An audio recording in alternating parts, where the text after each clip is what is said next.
السلام علیکم ورحمۃ اللہ وبرکاتہ۔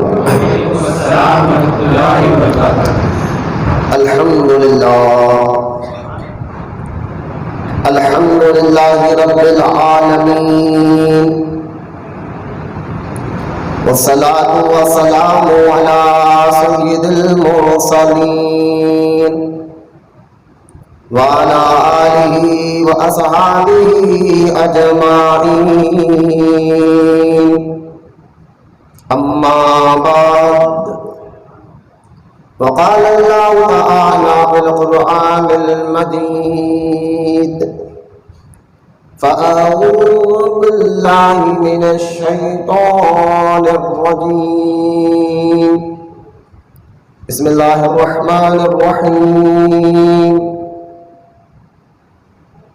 إياك نعبد وإياك نستعين، اهدنا الصراط المستقيم، صراط الذين أنعمت عليهم، آمنت بالله صدق الله العلي العظيم، وقال الله تعالى بشأن حبيبه الكريم: إن الله وملائكته يصلون على النبي يا أيها الذين آمنوا صلوا عليه وسلموا تسليما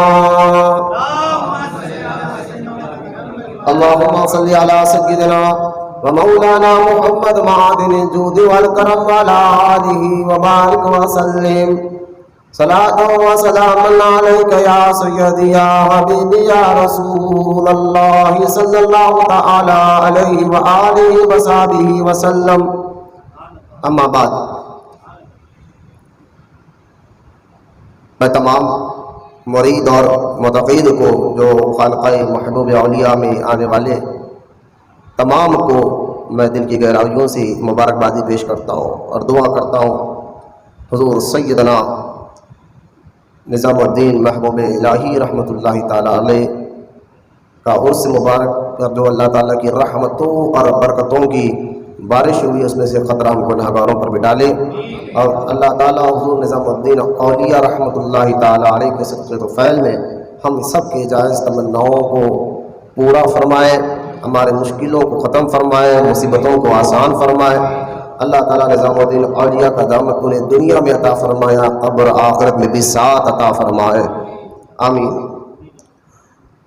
آج کئی سال سے الحمدللہ ہم جو ہے سرکار نظام الدین محبوب الہی رحمۃ اللہ تعالیٰ علیہ کا عرس مبارک بھی بڑی عقیدت اور محبت کے ساتھ ہماری خانقاہ میں ہم مناتے ہوئے آ رہے ہیں، تاکہ ہم تمام بزرگان دین کے فیض سے مالا مال ہو اور رہے۔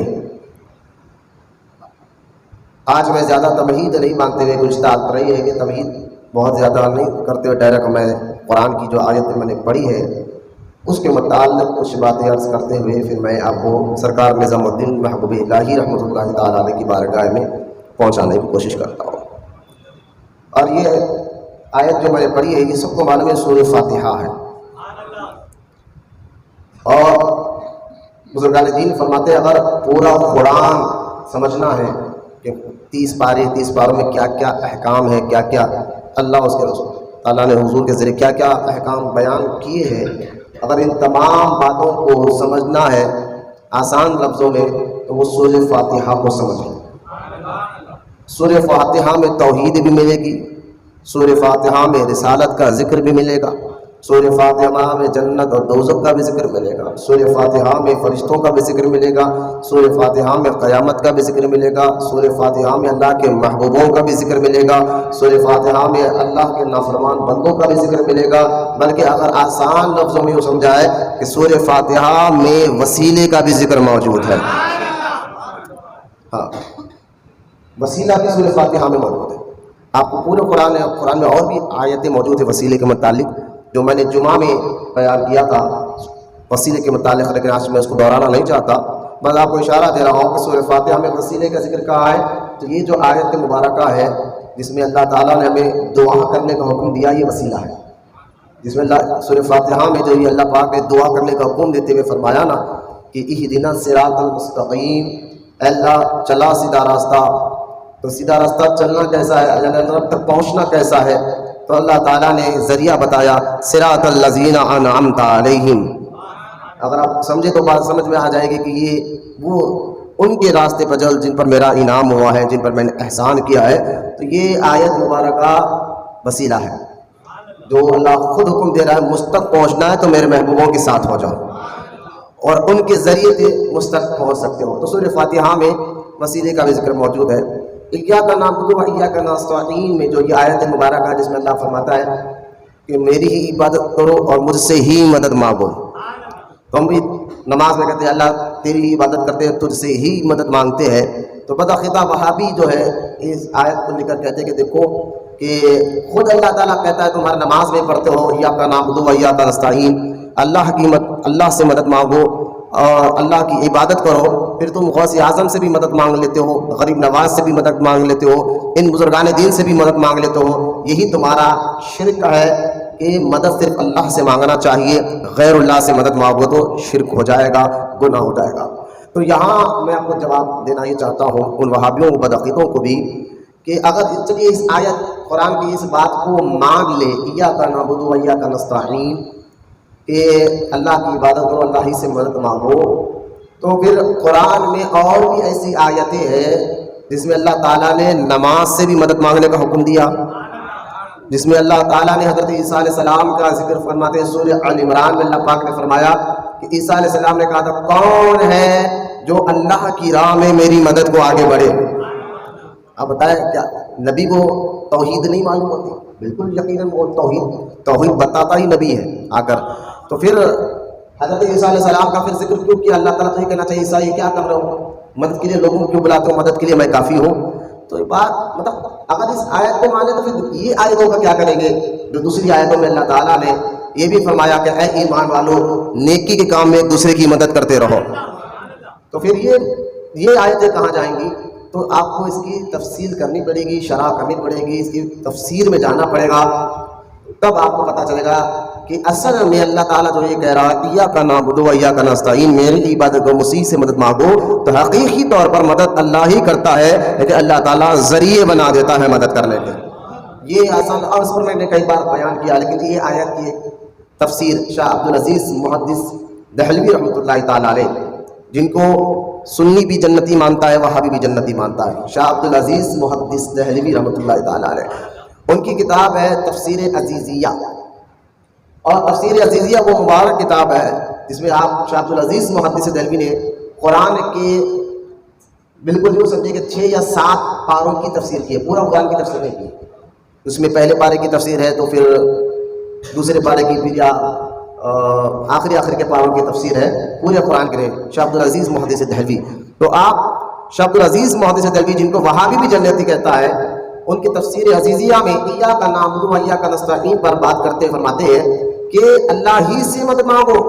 تو یہ جو اللہ تعالیٰ فرما رہا ہے اس میں آپ کو نے بیان کیا فضیل بن عیاض کا واقعہ، حضرت سیدنا سفیان ثوری کا واقعہ کہ ایک بزرگ جو ہے ندی کے پاس گئے اور دیکھا کہ ڈول نہیں ہے، پانی سے گئے، پانی کنویں کے اندر پانی بہت نیچے تھا، زمین کو تل کی طرف تھا، تو دیکھا کہ پانی کے لیے کوئی ڈول وغیرہ نہیں ہے، تو کس طرح پانی لگا سوچ ہی رہے ہیں۔ جنگل میں وہ کنواں تھا، اچانک ہرن آیا جنگل سے، کنویں کے قریب آیا اور آ کر آسمان کی طرف دیکھا تو پانی کا جو کنویں کے اندر جو پانی تھا وہ ابل کر اوپر آ گیا، اور آنے کے بعد جو ہے وہ ہرن پانی پی کر چلے گیا۔ وہ بزرگ حیرت میں دیکھتے رہے، تکتے رہے کہ میں تو ذریعہ تلاش کر رہا تھا، لیکن اس جانور کو اللہ نے بغیر ذریعے کے پانی پلا دیا، بغیر ذریعے کے پانی پلا دیا۔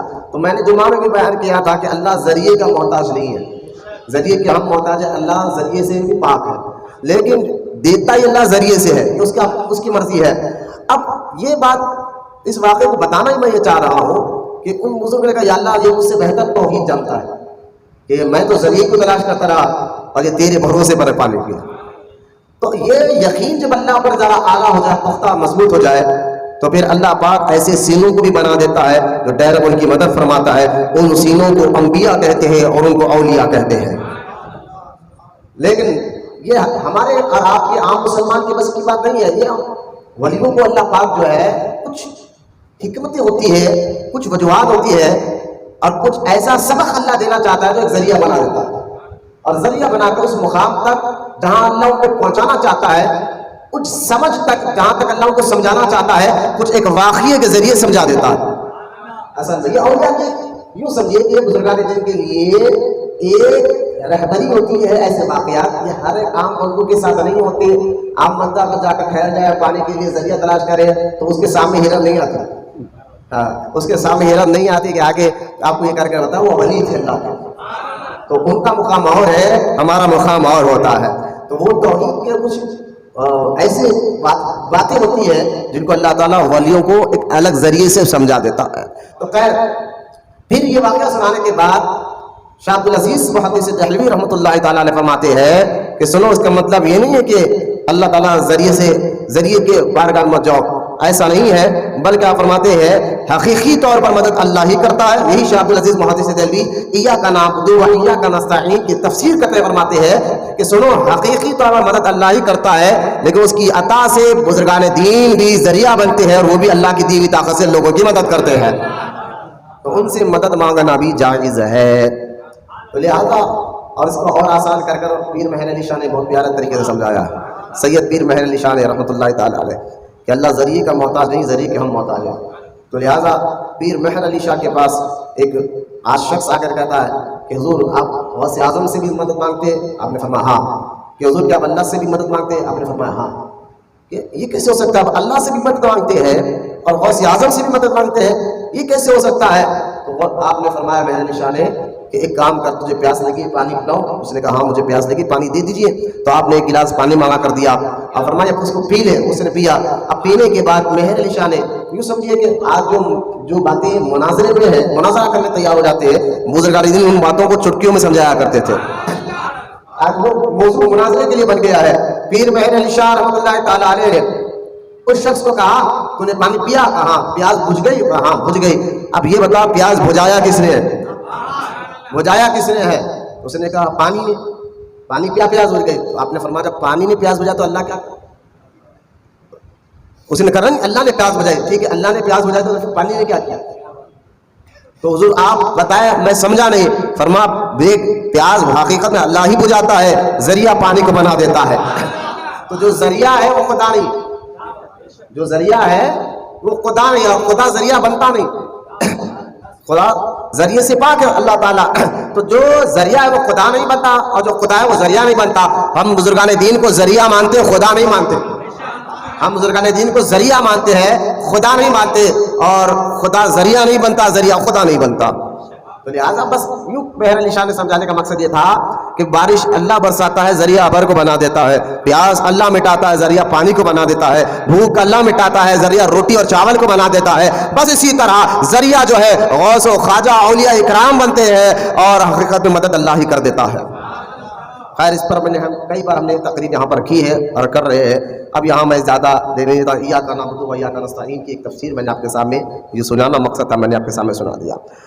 سرکار سیدنا نظام الدین محبوب الہی رحمۃ اللہ تعالیٰ علیہ، جو جن کا اصل نام سید احمد محمد بدایونی رحمۃ اللہ تعالیٰ علیہ، سید محمد آپ کا اصل نام ہے ایک، اور آپ یو پی اتر پردیش کے ایک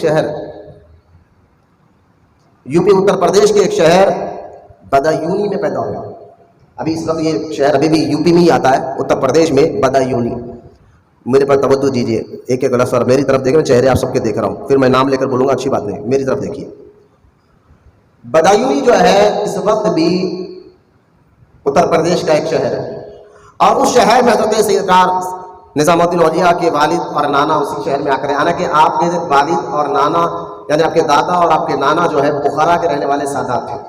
بخارا شہر سے کاروبار آپ کا دوستانہ بھی تھا، پھر کاروبار کے سلسلے میں لاہور آئے، پھر لاہور سے آپ کا یہ جو دادا ہے، جن کے آپ کے دادا کا نام سید علی بخاری ہے اور آپ کے نانا کا نام سید عرب بخاری ہے، دونوں بھی سید ہے، اور یہ دونوں جو ہے بخارا سے لاہور آئے، لاہور سے بدایونی آئے، پھر یہ سید علی بخاری سید عرب بخاری دونوں میں دوستی بھی گہری تھی. پھر انہوں نے کیا کیا, اس دوستی کو رشتہ داری میں بدلا. سید علی بخاری نے اپنے بیٹے سید احمد بخاری کا نکاح سید عرب بخاری کی بیٹی بی بی زلیخا جو وقت کی اپنے تقوی پرہیزگاری میں رابعہ بصری کے برابر تھی, ان کے ساتھ نظام الدین اولیاء کے والد کا نکاح ہوا ہے.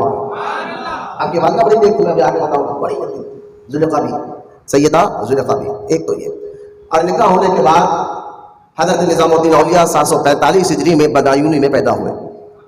745 ہجری میں, جس کا 1445 سے چلا ہے. آپ بدایونی میں پیدا ہوئے. اچھا, ایک اور بات میں جو جمعہ میں رہ گئی تھی بتا دیتا ہوں. حضرت نظام الدین اولیاء کا جو نسب مبارک ہے, خاندان مبارک ہے, آپ نجیف الطرفین حسینی ہیں.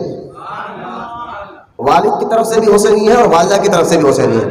اچھا, یہ ایک کمال نظام الدین اولیاء کے خاندان کا. دوسرا کمال سنیے آپ, حضرت نظام الدین اولیاء ایک ایسے بزرگ ہے جن کے والد دادا پردادا اوپر جا کر آپ کے شجرے نسب میں, یعنی نظام الدین اولیاء کے شجرے میں پورے کے پورے 12 امام آتے ہیں.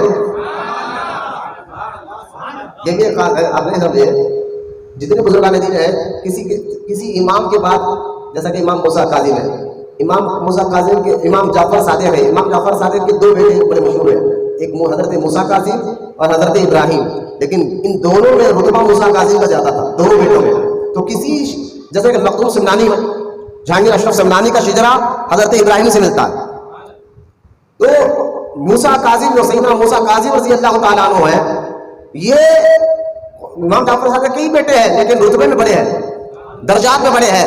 تو حضرت نظام الدین محبوب الہی رحمۃ اللہ تعالیٰ علیہ کے جو والد ہے, ان کا شجرا یعنی آپ کا خاندانی شجرا پورے کسی اور بیٹے سے نہیں, پورے 12 اماموں سے جا کر ملتا ہے.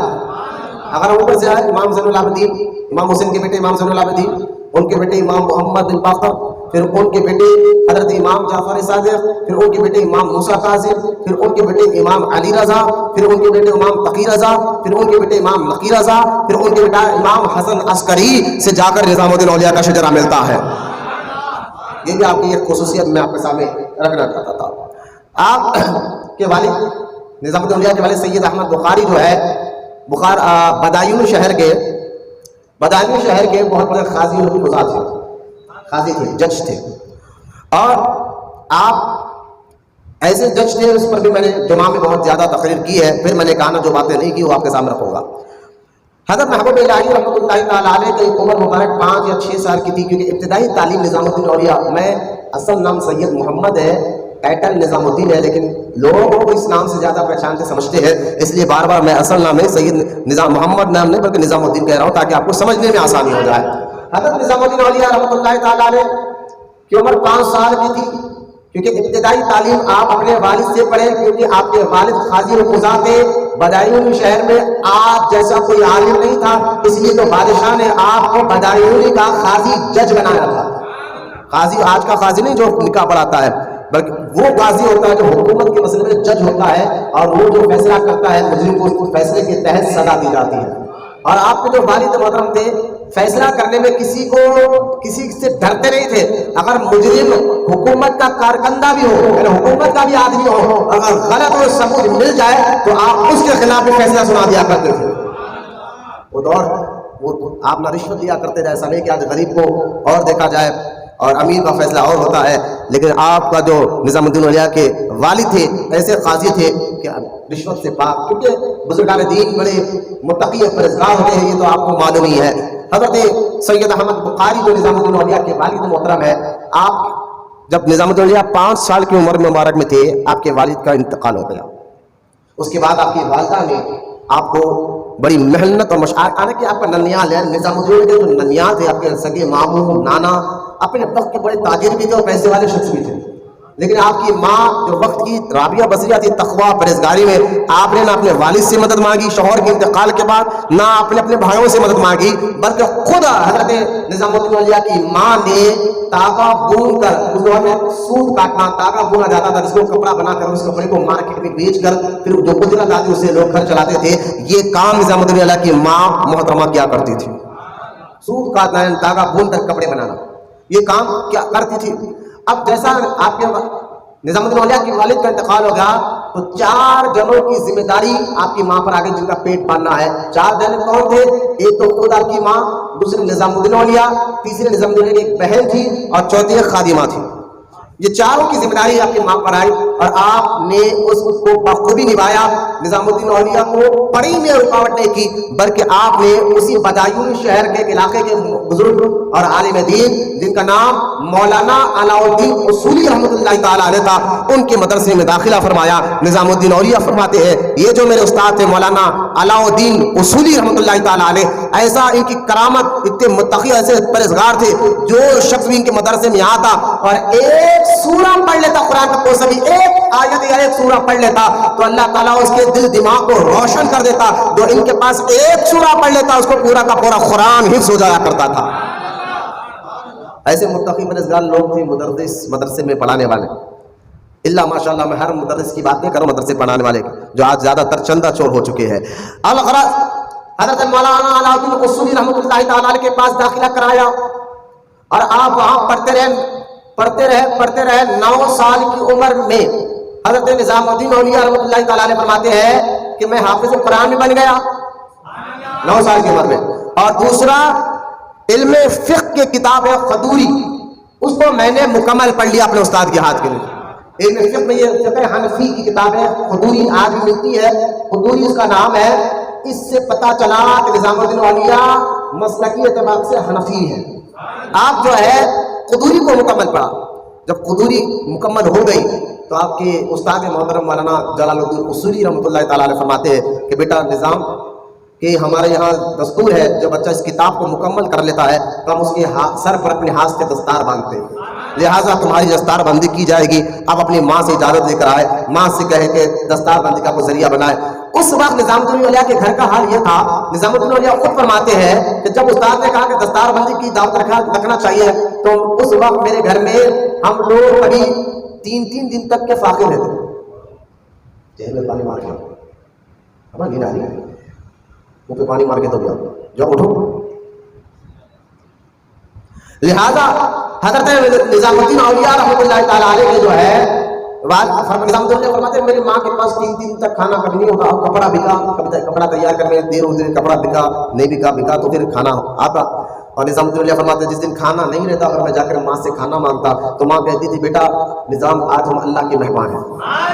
اچھا اس جملے میں جو چاشنی ہوتی تھی، نظام الدین فرماتے ہیں اس جملے میں جو کیفیت ہوتی تھی تو اس چاشنی اس کیفیت میں حضرت نظام الدین اولیاء فرماتے جو سرور اور جو سکون اور جو قوت ملتی تھی وہ کھانا کھانے میں نہیں ملتی تھی.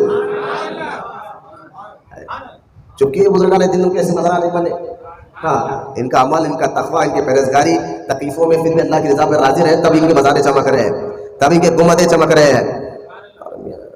لہذا حضرت سیدنا نظام الدین محمود الہی رحمۃ اللہ تعالیٰ علیہ فرماتے کہ اگر کسی دن کھانا مل جاتا ہے 1 2 دن 4 دن تو میں خواہش کرتا ماں یہ کب کہے گی کہ بیٹا جب اللہ کے مہمان ہیں. یہ حالت نظام الدین کر کے چل رہے تھے. میں سیدھا گئے، نظام الدین فرماتے میں نے اپنی ماں سے کہا کہ آپ کیا کہتے ہیں؟ ارے بیچے نے تو باہر بھی جا دو، انہیں تو تب سے بیٹھو، ادھر ادھر دیکھ لیتے نہیں، انہیں تو باہر جا کے بیٹھو. لہٰذا حضرت نظام الدین محمود الہی رحمۃ اللہ تعالیٰ علیہ ماں کو جا کر اپنے استاد کی بات کہی تو ماں نے کہا بیٹا ڈرو نہیں، استاد کو ہم دعوت دے کر بلائیں گے. اور کام دن رات کر کپڑے بیچ کر تھوڑا پیسے جمع کیا اور اپنے ہاتھ سے نظام الدین اولیاء کے سرکاری امامہ شریف تیار کیا.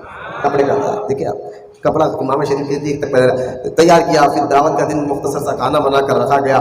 حضرت نظام الدین اولیاء کے سر پر دستار باندھنے کا جو دعوت کی، اس دعوت میں مولانا جلال الدین اصولی بھی آئے اور اس بدایون شہر کے بہت بڑے عالم دین تھے. اور حضرت سیدنا مولانا خواجہ علی رحمۃ اللہ تعالیٰ علیہ جو اس علاقے کے بہت زبردست مجذوب بزرگ تھے وہ بھی اس دعوت میں آئے. اور آنے کے بعد جب دعوت ختم ہوئی، سر پہ امامہ شریف باندھا گیا تو مولانا جلال الدین اصولی نے اس علاقے کے مجذوب بزرگ سے فرمایا اجازت ہے کہ میں نظام الدین کے سر پر امامہ باندھوں؟ فرمایا اجازت ہے، باندھ دیجیے. مولانا جلال الدین اصولی نے اپنے مبارک ہاتھوں سے سر پر امامہ باندھا اور باندھنے کے بعد فرمایا مولانا جلال الدین اصولی خود اپنے وقت کے بڑے بڑے متقی پرہیزگار ولی اللہ تھے.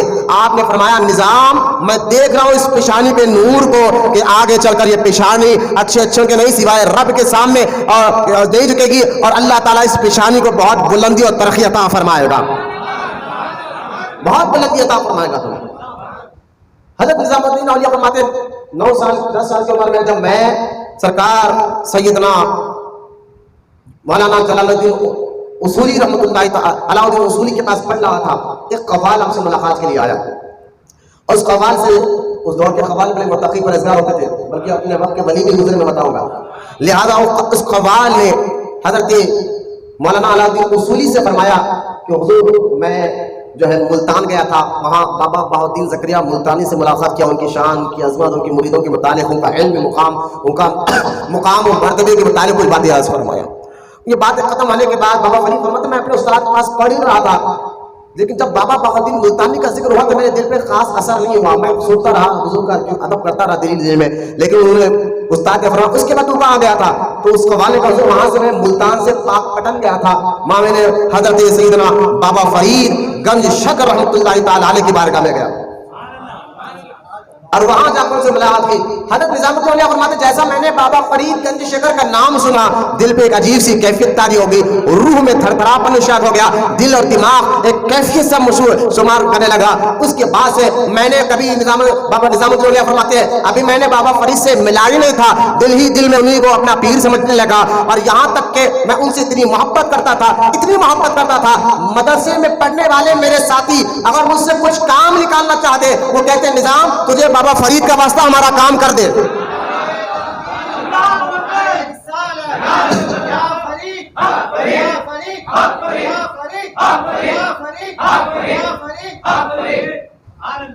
حضرت نظام الدین اولیاء رحمۃ اللہ تعالیٰ کے دوستوں میں یہ بات مشہور ہو گئی تھی کہ یہ بابا فرید سے بڑی محبت کرتے ہیں، ابھی ملے نہیں۔ یہ بھی ایک طریقت میں آپ دیکھیں کہ ہر بعض وقت ایسا ہوتا ہے کہ چار طرف بندہ پھرتا ہے، سچے پیروں کی بات کر رہا ہوں، ڈپلیکیٹ پیروں کی بات نہیں کر رہا ہوں، سنیے آپ، لیکن چار طرف پھرتا ہے، چہرہ دیکھتا ہے، ان کا دیکھتا سچے پیروں کا، لیکن دل مطمئن نہیں ہوتا، عزت ضرور کرتا ہے، محبت ضرور کرتا ہے، ادب ضرور کرتا ہے، لیکن ذرا دل مطمئن نہیں ہوتا، لیکن بعض چہرے کو دیکھتے ہی دل مطمئن کر کہتا ہے یار اس کے غلامی میں آنا چاہیے۔ یہ طریقت کی طرف سے، ایک روحانی طرف سے ایک کیفیت ہوتی ہے مرید کو کہ ہاں بھلے اس کے ہاتھ میں مرید ہونا چاہیے، کیوں کہ اصل میں بات کیا ہے، اصل میں تمہارا حصہ ان کے پاس رکھا ہوتا ہے جو تمہاری روحانیت کا، تمہاری ترقی کا ہوتا ہے، اس لیے تم ہر مشائخ کو دیکھ کر دل مطمئن ہوا، دیکھو میں ان کو قابل اندر باہر چلے جاؤں گا، اندر قابل بڑی بے چین ہو رہا ہوں، لہذا ہر مرشد کو، ہر پیر کو دیکھ کر، میں یہ نہیں کہہ رہا ہوں کسی پیر کا، میں سچے پیروں کی بات کر رہا ہوں، کسی پیر کو دیکھ کر بے ادب نہ ہو، ادب ضرور کرے، لیکن جہاں دل کھنچا جاتا ہے جس کو دیکھ کر تو دل کہتا ہے یار اتنوں کو دیکھا دل مطمئن نہیں ہوا، ان کو دیکھ کر دل مطمئن ہو رہا ہے، تو سمجھ جاؤ کہ تمہاری روحانی ترقی، یوں دوسرے لفظوں میں تمہاری روحانی پیاس بجھنے کی جہاں پر، وہ یہ چہرہ ہے جہاں تمہاری روحانی پیاس بجھے گی۔ لہذا بابا فرید گنج شکر کے نام سن کر یہاں تک کہ نظام الدین اولیاء فرماتے ہیں کہ میں ہر نماز کے بعد 10 مرتبہ حق فرید یا فرید پڑھا کرتا تھا، حق فرید یا فرید مولانا فرید یہ پڑھا کرتا تھا۔ پتہ نہیں نظام الدین اولیاء پہ لوگ کیا فتوے لگائیں گے، خود بابا فرید گنج شکر کا نام ہر نماز کے بعد، 5 وقت کی ہر نماز کے بعد میں اپنے پیر کا نام پڑھا کرتا تھا۔ اس کے بعد میں 16 سال کی عمر میں، 9 سال کی عمر میں حافظ بن چکے تھے، خودوری ختم کر چکا تھا۔ 16 سال کی عمر میں جو ہے بدایونی شہر میں کوئی ایسا مدرسہ نہیں ہے جہاں میں پڑھ سکوں، اور پڑھنے کی طلب میں پھر بدایونی سے دہلی آیا، اور جب بدایونی سے نکلا تو میرے ساتھ میری ماں تھی، میری بہن تھی، میری خادمہ تھی، اور ایک علاقے کے بوڑھے شیخ تھے، بزرگ تھے، ہم 5 آدمی کا قافلہ، 2 مرد 3 عورتوں کا قافلہ، جب بدایونی سے دلی کی طرف راستے، اس دور میں پیدل لوگ جایا کرتے تھے، پیسے والوں کے پاس سواری ہوا کرتے تھے، غریبوں کے پاس لوگ پیدل سفر کیا کرتے تھے۔ بدایونی سے جب میں نکلا جنگل کی طرف سے ہوتے ہوئے، کیونکہ گھنا جنگل ہوتا، ڈاکو اس جنگل میں رہتے، جانور اس جنگل میں رہتے، اور لوگوں کو لوٹ لیا کرتے، لہٰذا ہم جنگل سے گزرتے رہتے، تو اچانک وہ بزرگ جو میرے ساتھ تھے، 3 خواتین تھے، ہماری ماں، میری بہن، خادمہ اور میں وہ بزرگ، وہ فرماتے کہ جیسا ہی ہم 16 سال کی عمر نظام الدین اولیاء کی توجہ فرمائے، آپ آ رہے ہیں ماں، بہن، خادمہ اور اس بزرگ کے ساتھ جنگل سے ہوتے رہے، اگر اس جنگل میں کئی جانور کی آواز آتی یا کسی انسان کی ہلچل کی آواز آتی تو جو میرے نظام الدین اولیاء فرماتے ہیں، جو میرے ساتھ جو میرے شیخ تھے، بزرگ تھے، جو میرے علاقے کے، وہ کہتے تھے یا پیر مدد کے آئیے، یا پیر مدد کو آئیے، یا پیر مدد کو آئیے۔ یقین جانیے ان کے پکارنے میں یہ تڑپ تھی، ان کے پکارنے میں یہ جذبہ تھا، یہ کیفیت تھی کہ جو جیسا ہی آپ یہ پکارتے تو اچانک وہ جانور کی آواز آنا بند ہو جاتی، اور ہمیں صحیح سلامت ہم جو ہے دہلی تک پہنچ گئے۔ ہم جب دہلی دہلی پہنچے. نظام الدین اولیاء فرماتے ہیں میں نے اس شیخ سے پوچھا, اس بزرگ سے پوچھا کہ بتائیے تو صحیح کہ راستے تمام جنگل میں آپ کس بزرگ کا نام پکارتے تھے؟ تو اس شیخ نے فرمایا میرا پیر حضور بابا فرید گنج شکر رحمۃ اللہ تعالیٰ. نظام الدین اولیاء رحمۃ اللہ تعالیٰ فرماتے پھر اور میرا یقین مضبوط ہوا. ایک تو نام سن کر کے پھر اب 16 سال کی عمر میں دلی میں آئے. دلی میں نہ ان کو کوئی پہچانتا تھا, نہ کوئی رہنے کا مقام تھا, کچھ نہیں. پھر بھی اب مشکل آپ کو ایک سرایہ مل گیا. اس سرائے میں آپ اپنی ماں اور بہن کو رکھا, خادمہ کو رکھا. پھر آپ مسجد کے پاس گئے اور معلوم کرنے لگے کہ اس علاقے کے ایک بہت بڑے جو مدرسہ ہے, کون سا مدرسہ ہے, کہاں جا کے میں علم حاصل کروں. اس طرح آپ معلوم کرتے کرتے کرتے آپ کو معلوم ہوا دہلی میں اس وقت بڑے اونچے کے عالم, بڑے اونچے پائے کے بزرگ جو ہے, بڑے اونچے پائے کے بزرگ مولانا شمس الدین رحمۃ اللہ تعالیٰ علیہ, یہ بڑے دلی میں آپ کے جیسے زبردست عالم آپ تھے. آپ کے پاس پھر آپ نے داخلہ کیا فرمایا اور دھیرے دھیرے مولانا شمس الدین نے نظام الدین کو بھانپ لیا کہ یہ بچہ کوئی عام بچہ نہیں ہے. بس یوں سمجھیے خرید کرتے کرتے کرتے ایک وقت ایسا آیا کہ آپ کے استاد محترم نے ان کو اپنے بازو بٹھانا شروع کر دیا. اپنی بازو بٹھایا اور بٹھا کر پہلے تو آپ نے بہت ادب کیا. ادب ضروری ہوتا ہے, ادب نہیں, جب تک آپ کے دل میں ادب نہیں آئے گا برکت نہیں ملتی. قرآن کا ادب ہے, اسلامی کتابوں کا ادب ہے, مسجد کا ادب ہے, پیر کا ادب ہے. نظام الدین اولیاء کے بارے میں بتاؤں گا کہ پیر کا ادب کیسا تھا. ادب جب تک ادب نہیں آئے گا برکت نہیں ملتی. ہاں ہمارے پاس یہ ادب نام کی چیزیں ختم ہو گئی. ایک دور تھا کہ آپ لوگ حضور کا نام بھی اذان میں سن کر ادب کے ساتھ چوما کرتے تھے ہاتھوں. اب لوگ یہ کیوں, لہٰذا ادب لازم ہے. استاد محترم کے ادب میں آپ نے فرمایا کہ حضور میری اوقات نہیں کہ میں آپ کے بازو بیٹھوں. فرمایا میں دیکھ رہا ہوں نظام کہ اللہ تعالیٰ تمہیں بہت ترقی بلندی عطا فرمائے گا, تم میرے پاس یہاں بیٹھا کرو. اب میرے غیر موجودگی میں تم درس دیا کرو, تم تقریر کیا کرو. تو آپ کا علم, آپ کا تقویٰ بالکل 18-19 سال کی عمر میں نظام الدین اولیاء رحمۃ اللہ تعالیٰ علیہ سے تھے. اس وقت پورے دہلی میں, پوری دہلی میں حضرت نظام الدین کے اولیاء رحمۃ اللہ کا ہم پایا کا کوئی عالم نہیں تھا. بولو محبت سے سبحان اللہ. پورے دہلی میں حضرت نظام الدین محمود الہی میں ہم پایا کوئی جو ہے عالم نہیں تھا. بلکہ جس محفل میں نظام الدین اولیاء جاتے, ایک لقب نظام الدین اولیاء کا مشہور ہو گیا تھا دہلی میں. ابھی مرید بنے نہیں لیکن علم دیکھے کیسا تھا. ایک لقب ایک مشہور ہو گیا تھا نظام الدین اولیاء کا کہ محفل شکن. علماء کو دیکھے کہتے جس محفل میں نظام الدین اولیاء آتے تو عام آدمی نہیں, دہلی کے علماء کہتے ارے خاموش کو محفل شکن آ گیا. اب ان کے سامنے کیا حدیث بیان کرے, ان کے سامنے قرآن کی کون سی آیت کی تفسیر بیان کرے. بس اب جو سننا انہی سے سننا ہوتا ہے. عمر کتنی ہے؟ 19 سال. مولانا سبحان اللہ. یہ عمر میں تو آج ہمارا کھیلنا کودنا ہوتا ہے. محبوب الہی جس سے اللہ بڑا کام لیتا ہے ان کو کم عمر میں ایسا مقام و مرتبہ عطا فرما دیتا ہے. 19 سال کی عمر میں آپ محفل شکن کے نام سے پورے دلی میں جانے اور پہچانے لگے. آپ کے پڑوس میں جس سرائے میں نظام الدین نے اپنی ماں بہن خادمہ کو لے کر ٹھہرے تھے, آپ کے پڑوس میں جو ہے نا ایک بزرگ رہتے تھے جن کا نام تھا شیخ نجم الدین متوکل. شیخ نجیب الدین متوکل رحمۃ اللہ تعالی. کون ہے شیخ نجیب الدین متوکل؟ یہ جو ہے حضرت بابا فرید گنج شکر رحمۃ اللہ تعالی علیہ کے سگے بھائی ہے. شیخ نجیب الدین بابا فرید کے سگے بھائی رحمۃ اللہ تعالی. نظام الدین اولیاء رات جب عشاء پڑھ کر ان کے ساتھ روزانہ رات میں 2 گھنٹے ان سے بات کیا کرتے تھے علمی گفتگو, اور اس میں بابا فرید گنج شکر کی باتیں ہوا کرتی. ایک دن نظام الدین اولیاء شیخ نجیم الدین متوکل کے پاس جا کر فرما, شیخ نجیم الدین متوکل سے پوچھا کسی نے, آپ دیکھیے نجیم الدین متوکل سے پوچھا حضور آپ بابا فرید گنج شکر کے سگے بھائی ہیں؟ آپ نے فرمایا ہاں, نسب میں تو میں ان کا بھائی ہوں لیکن علم اور تقوی میں ان کا غلام ہوں. کیا جملہ تھا, علم اور تقوی میں میں ان کا غلام ہوں, میرے سے بڑے. نسب میں تو بھائی ہوں لیکن علم تقوی میں بابا فرید کا مقام ہی کچھ الگ ہے. ارے شیخ نجیب الدین متوکل رحمۃ اللہ تعالیٰ علیہ متوکل ایسے تھے, عید کا دن تھا, آپ نے سارا پیسہ راہ خدا میں خیرات کر دیا, نماز عید پڑھ کر واپس آئے اور ساتھ میں آپ کے کچھ دوست بھی آ گئے. آپ گھر میں آ کر اپنے گھر والوں سے کہا کچھ کھانے کے نکالو, دوست میرے ساتھ عید کی نماز پڑھ کر آئے ہیں. تو آپ کے گھر والوں نے کہا جانے سے پہلے کون ہے نجیب الدین متوکل, ان کا